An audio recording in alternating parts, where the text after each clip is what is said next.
दोस्तों नमस्कार। आप लोगों को मालूम ही है कि जो 28 पर्यटक मारे गए, उसका बदला लेने के लिए भारत की 144 करोड़ आबादी परेशान थी। इसका बदला जल्द से जल्द लिया जाए। सो सेना ने ऑपरेशन सिंदूर नाम का जो है ऑपरेशन सिंदूर चलाया, जिसके तहत 90 आतंकी मारे गए पाकिस्तान में और 9 जगह हमला हुआ। रात के लगभग 1 बजे और केवल 25 मिनट ये ऑपरेशन चला। और इस बात को लेकर भारतीय सेना को कोट कोट नमन। और 140 करोड़ आबादी का सीना 56 इंच तो आज हो ही गया, ये मानने वाली बात है। सो इस बारे में थोड़ा आप लोग इस वीडियो को देख लें कि इसके बाद सेना के अधिकारियों ने क्या कहा और इसमें कितना भाईचारा है। इस बात पे आप लोग विशेष ध्यान देंगे कि सेना ने अपने तरफ से किस भाईचारे की मिसाल पेश की है और यह भाईचारा देश में कायम रहना चाहिए। अगर भाईचारा कायम रहेगा तो तभी देश तरक्की करेगा, अन्यथा क्या हो रहा है देश में आप लोग देख ही रहे हैं। ये कहाँ से किसकी चूक हुई, ये सारी बातें अब खुलेंगी, क्योंकि अब जो है सच्चाई के रास्ते पे देश चल पड़ा है और सच्चाई कायम रहनी चाहिए। सो इस वीडियो में थोड़ा आप लोग देख लें, फिर बात हो। प्रभात देवियों और सज्जन, मैं कर्नल सोफिया कुरैशी और मेरे साथ विंग कमांडर व्योमिका सिंह आज आपको 6 से 7 मई 2025 की रात 1:05 से 1:30 बजे के बीच भारतीय सशस्त्र बलों द्वारा अंजाम दिए गए ऑपरेशन सिंदूर के बारे में जानकारी देंगे। ऑपरेशन सिंदूर 22 अप्रैल को पहलगाम में हुए विभत्स आतंकवादी हमले के शिकार मासूम नागरिकों व उनके परिवारों को न्याय देने के लिए लॉन्च किया गया था। इस कार्रवाई में 9 टेररिस्ट कैंप्स को टारगेट किया गया और पूरी तरह से इसे बर्बाद किया गया। पाकिस्तान में पिछले 3 दशकों से टेरर इंफ्रास्ट्रक्चर का निर्माण हो रहा है। इसमें recruitment, indoctrination centres, training areas व लॉन्च पैड शामिल थे, जो पाकिस्तान और पाक अधिकृत जम्मू कश्मीर पीओजेके दोनों में फैले हैं। इन लक्ष्यों का चयन विश्वसनीय इंटेलिजेंस सूचनाओं के आधार पर हुआ, ताकि आतंक गतिविधियों की रीढ़ तोड़ी जा सके और यह खास ध्यान दिया गया कि निर्दोष नागरिकों और सिविलियन इंस्टॉलेशन को नुकसान न पहुंचे। पीओजेके के टारगेट्स मैं आपको बताना चाहूंगी। सबसे पहले सवाई नाला कैंप मुजफ्फराबाद, जो कि पीओजेके के लाइन ऑफ कंट्रोल से 30 किलोमीटर दूर है। यह एक लश्कर तोयबा का ट्रेनिंग सेंटर था। 20 अक्टूबर 2024 सोनमर्ग, 24 अक्टूबर 24 गुलमर्ग, 22 अप्रैल 2025 पहलगाम, इन हमलों के आतंकियों ने यहीं से प्रशिक्षण लिया था। सैयदना बिलाल कैंप जफराबाद, यह एक जैश मोहम्मद का स्टेजिंग एरिया है। यह हथियार विस्फोटक और जंगल सर्वाइवल ट्रेनिंग का केंद्र भी था। गुलपुर कैंप कोटली, यह एलओसी से 30 किलोमीटर दूर था। लश्कर तोयबा का बेस था, जो रजौरी पुंछ में सक्रिय था। 20 अप्रैल 2023 को पुंछ में और 9 जून 2024 को तीर्थ यात्रियों के बस हमले में यहीं से आतंकी को ट्रेन किया गया था।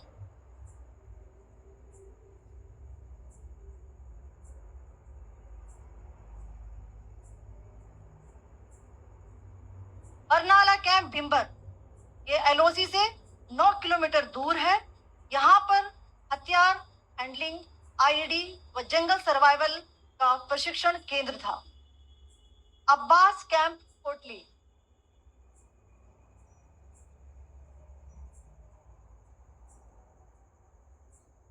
यह एलओसी से 13 किलोमीटर दूर है। लश्कर तौयबा का फिदाइन यहाँ तैयार होता था। इसकी कैपेसिटी 15 टेररिस्ट को ट्रेन करने की थी।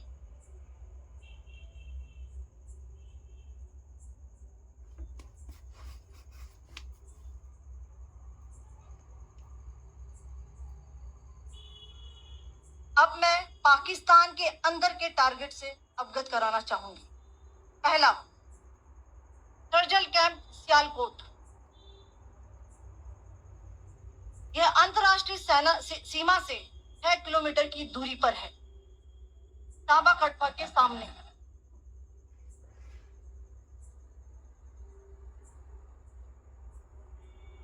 मार्च 2025 में जम्मू एंड कश्मीर पुलिस के 4 जवानों को जो हत्या की गई थी, उन आतंकवादियों को इस जगह पर ट्रेन किया गया था। दूसरा, महमूना डाया कैंप सियालकोट, यह 18 से 12 किलोमीटर आईबी से दूर था।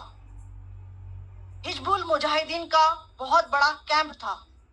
ये कठुआ जम्मू क्षेत्र में आतंक फैलाने का नियंत्रण केंद्र था। पठानकोट एयरफोर्स बेस पर किया गया हमला भी इसी कैंप से प्लान और डायरेक्ट किया गया था।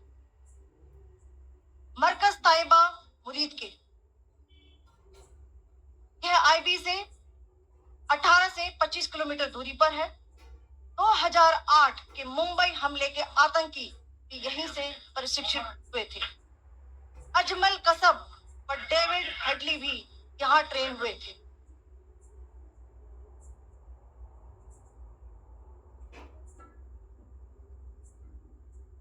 आगे दूसरा आया।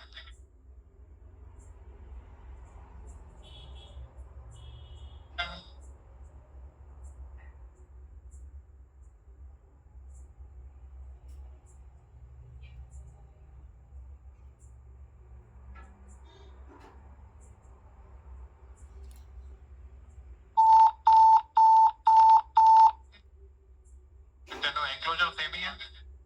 Just hit the target.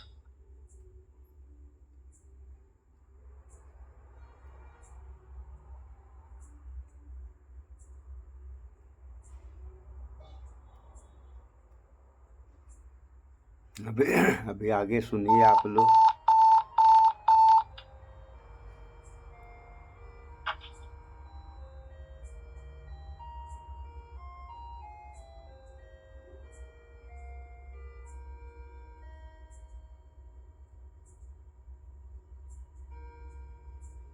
मरकज सुभान अल्लाह भावलपुर, ये इंटरनेशनल बाउंड्री से 100 किलोमीटर दूर है।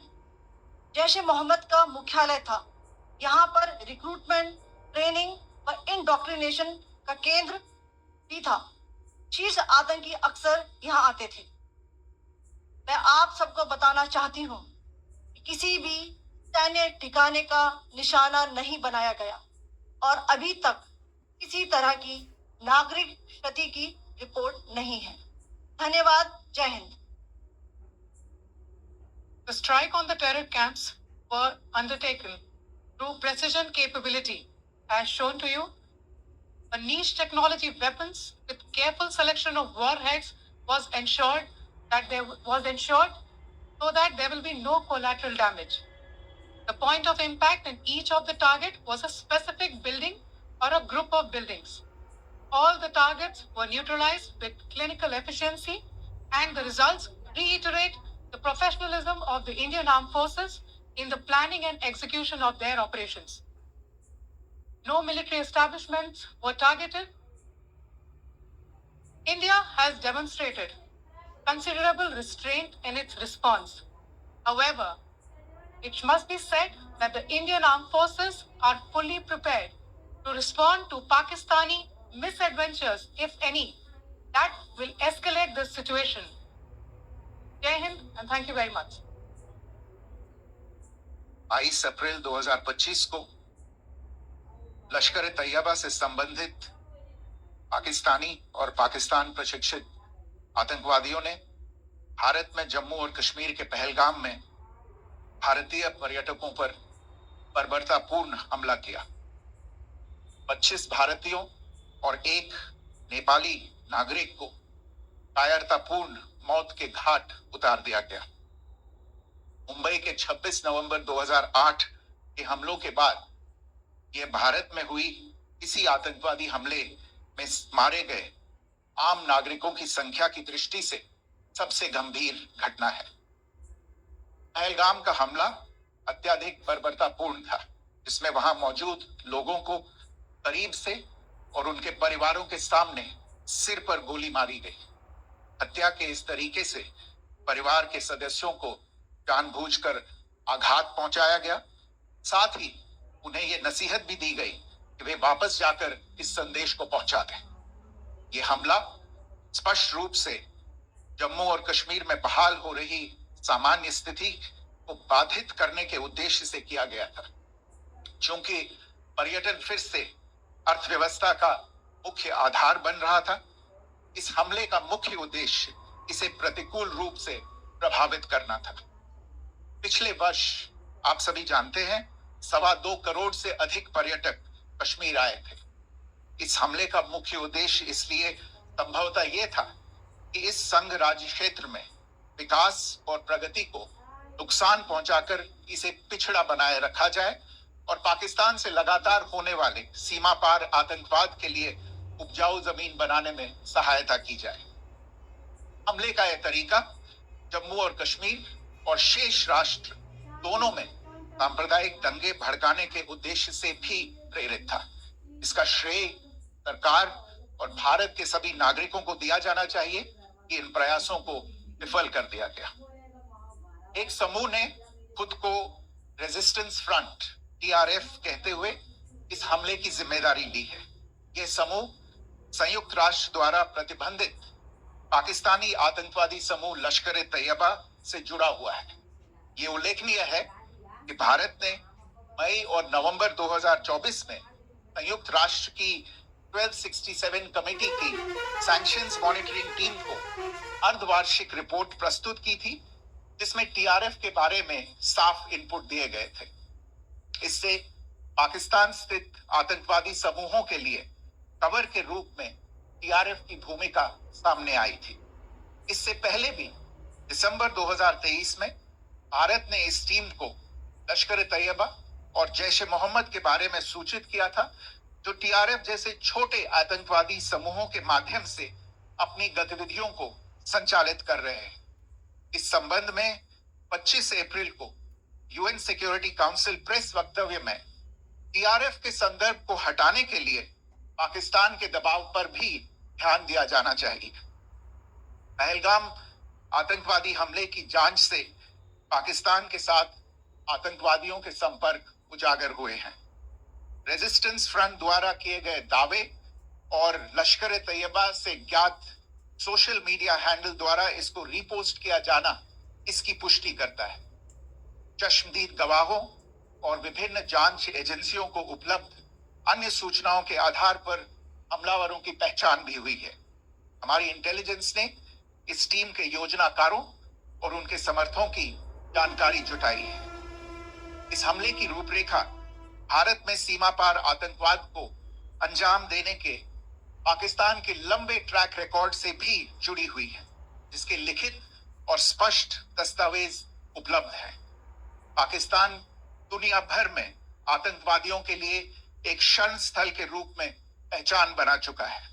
यहाँ अंतर्राष्ट्रीय स्तर पर प्रतिबंधित आतंकवादी सजा पाने से बचे रहते हैं।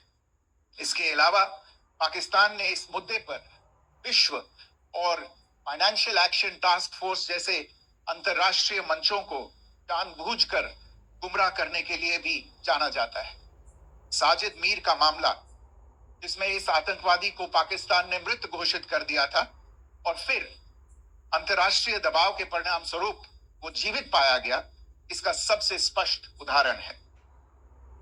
ये स्वाभाविक है कि पहलगाम में हुए इस हमले से जम्मू और कश्मीर के साथ साथ भारत के अन्य भागों में भी आक्रोश देखा गया।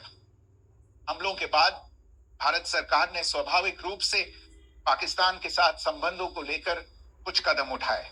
आप सभी उन निर्णयों से अवगत हैं जिसकी घोषणा 23 अप्रैल को की गई थी। तथापि ये आवश्यक समझा गया कि 22 अप्रैल के हमले के अपराधियों और उनके योजनाकारों को न्याय के कटघरे में लाया जाए।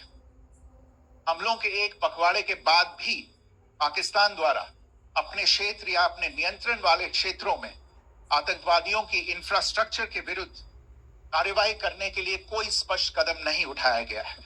उल्टे वो इनकार करने और आरोप लगाने में ही लिप्त रहा है। पाकिस्तान आधारित आतंकवादी मॉड्यूल्स पर हमारी खुफिया निगरानी ने संकेत दिया है कि भारत के विरुद्ध आगे भी हमले हो सकते हैं। अतः इनको रोकना और इनसे निपटना दोनों को बेहद आवश्यक समझा गया। आज सुबह, जैसा कि आपको ज्ञात होगा, भारत ने इस तरह के सीमा पार हमलों का जवाब देने और उन्हें रोकने तथा उनका प्रतिरोध करने के अपने अधिकार का प्रयोग किया है। ये कार्यवाही नपीतुली, नॉन एस्केलेटरी, अनुपातिक और जिम्मेदारीपूर्ण है। ये आतंकवाद की इंफ्रास्ट्रक्चर को समाप्त करने और भारत में भेजे जाने वाले संभावित आतंकवादियों को अक्षम बनाने पर केंद्रित है। आपको यह भी स्मरण होगा कि 25 अप्रैल 2025 को संयुक्त राष्ट्र सुरक्षा परिषद ने पहलगाम आतंकवादी हमले पर एक प्रेस वक्तव्य जारी किया था, जिसमें आतंकवाद के इस निंदनीय कार्य के अपराधियों, आयोजकों, फाइनेंसरों और प्रायोजकों को जवाबदेह ठहराने और उन्हें न्याय के दायरे में लाने की आवश्यकता पर जोर दिया गया था। भारत की आज की इस कार्यवाही को इसी संदर्भ में देखा जाना चाहिए। सुन लिया आप लोगों ने। ये हाल है पाकिस्तान। जमाने से रोना रोता है कि हम भी आतंकवादियों से परेशान है। भैया, जब तुम भी परेशान हो तो भारत का पूरा सहयोग करो, और केवल भारत पाकिस्तान नहीं, पूरी दुनिया से आतंकवादियों का खात्मा होना चाहिए। जब पूरी दुनिया से आतंकवादी खत्म हो जाएंगे तभी जा कर के इस पूरी दुनिया का सुधार होगा। शेष आप लोग खुद ही समझ रहे हैं। सबसे बड़ी बात कि भाईचारा बना के रहें, और भारतीय सेना ने इसकी बहुत बड़ी मिसाल पेश की है। इससे ज़्यादा और कहा किया जा सकता है। सो इस वीडियो में इतना ही। स्वच्छता अपनाएं, शुद्ध खाएं, स्वस्थ रहें, शिक्षित बने। जय विज्ञान, जय संविधान। नमस्कार।